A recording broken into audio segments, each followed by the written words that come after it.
Opgave 4. Bestemmelse ved hjælp af måling af I og U.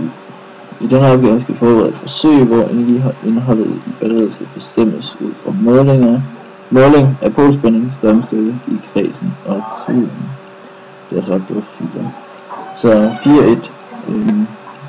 I et forsøg måles ud pol I samt tiden T opstillet en formel for beregning af al den energi delta E, som batteriet har afgivet. Det må altså være formlen for Joules eller Joules lov hedder den, der siger at delta E er lige med pol gange I gange delta T, altså effekten ganget med tiden, som er i Joule. Opgave 4.2. Beregn strømstyrken i kredsen samt polspændingen. Og der får vi altså at vide, at hvilespændingen er 1,5 volt og er indre af 0,75 ohm. Altså en indre resistans. Ja, den resistans, og den ydre resistans er 0,75 ohm. Så benytter vi formlen her. Strømstyrken lige med hvilespændingen divideret med den ydre resistans plus den indre resistans. Så den ampere. Og så sætter vi strømstyrken. Ja, så finder strømstyrken, ja. Så vi sætter vores hvilespænding ind, vores to resistanser, og så får vi ud, at strømstyrken i kredsen er 1 ampere, lige når vi i denne situation. Hvor vi kan sammenligne med, hvad den vil være, eller hvor stor strømstyrken maksimalt kan være, og det får vi til at være dobbelt så høj strømstyrke, så 2. Bruger vi så formlen her. Pol er lige med hvilespændingen minus indresistans gange strømstyrken til at finde polspændingen. Vi sætter vores hvilespænding, øget resistans og fundet ampere eller fundet strømstyrke ind. Vi får 0,75 volt. Så vi er polspændingen 0,75 volt. Opgave 4.3. Vi bestemmer og beregne, hvor lang tid det vil tage at aflade batteriet under forudsætning af strømstyrken konstant. Og det er realistisk. Det er realistisk. Der vil komme fra. Vi får så at vide, at samlet ladningsmængde, som batteriet kan sende igennem kredsløb, er 2 ampere timer. Og så for at finde ud af tiden, som den karakter er afledet batteriet, så vi så de 2 ampere timer over vores strømstyrke. Altså de 2 ampere timer betyder, at den er afledet. Eller den holder i 2 timer. Ja, og det får vi så til 2 timer eller 7.200 sekunder. Opgave 4.4. Beregn den energimængde, der afsættes i den ydre resistorer og i den indre resistorer i løbet af den tid, det var at aflade batteriet. Vi kender en formel for, hvordan man regner den energi, som der afsættes i batteriet, og den er defineret ud fra resistansen gange med strømstyrken, anden gange med delta T. Altså vi har delta E, den afsatte energimængde, lige med effekten, det andet udtryk for effekten, gange med tiden.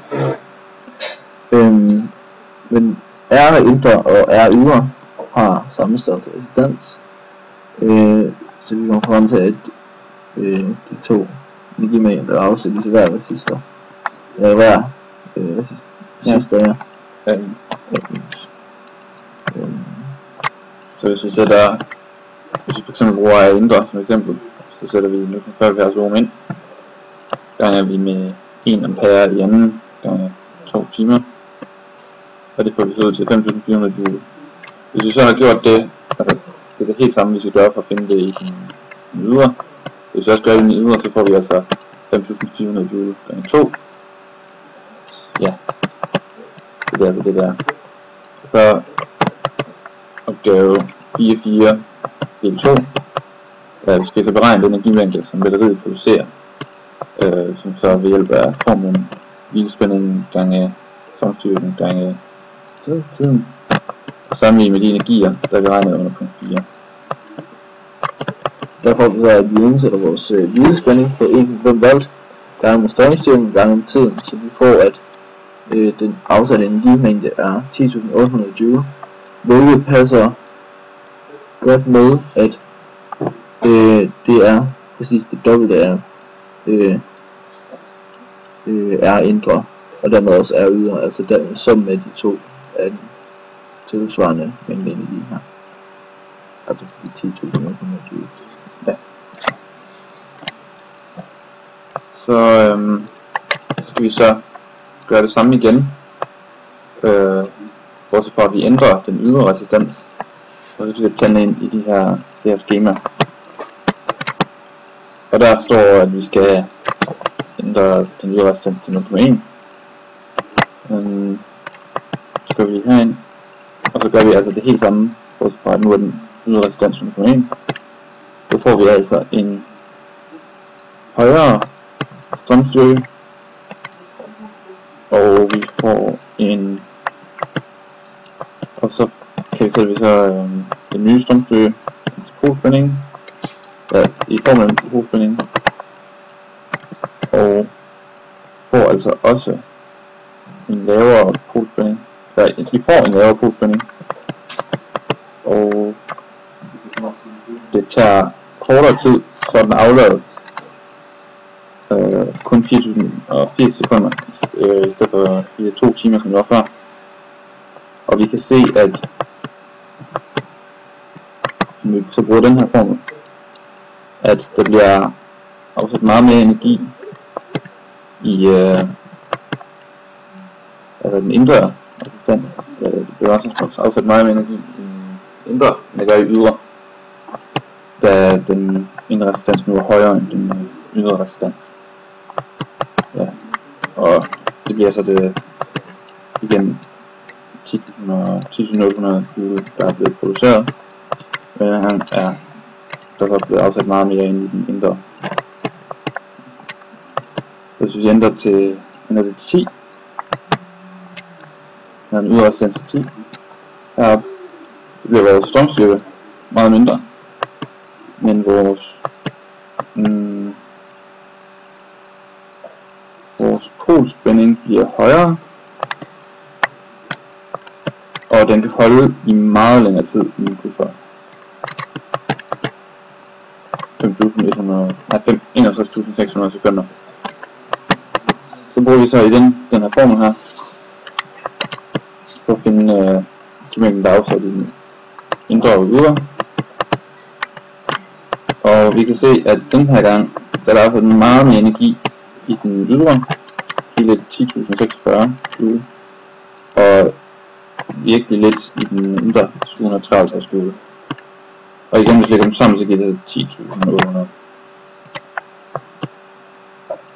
Så ja, hvis vi så laver dem til 100, laver den ydre resistans til 100, så kan vi se, at så stiger, altså falder amperen, og polspændingen stiger, og det kan, der er længere tid, der er ingen tid at aflade, og det bliver afsat meget mere energi i den ydre.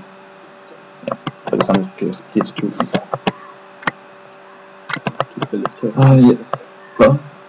Okay, så opgave 4-5.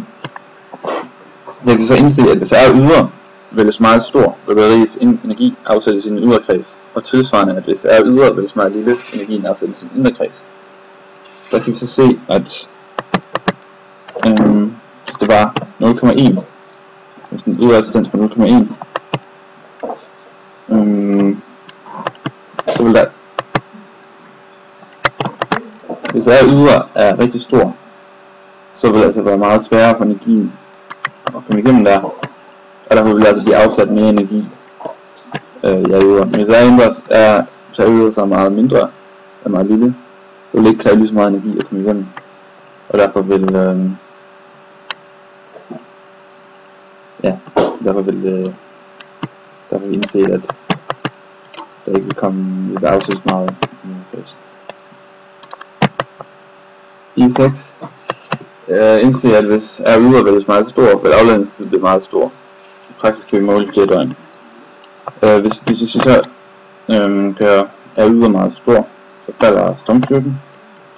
Derfor vil det altså tage længere tid at aflade al energien. Man kan se i forhold til dem, at hvis RU er meget stort, så vil det tage rigtig lang tid at aflevere det.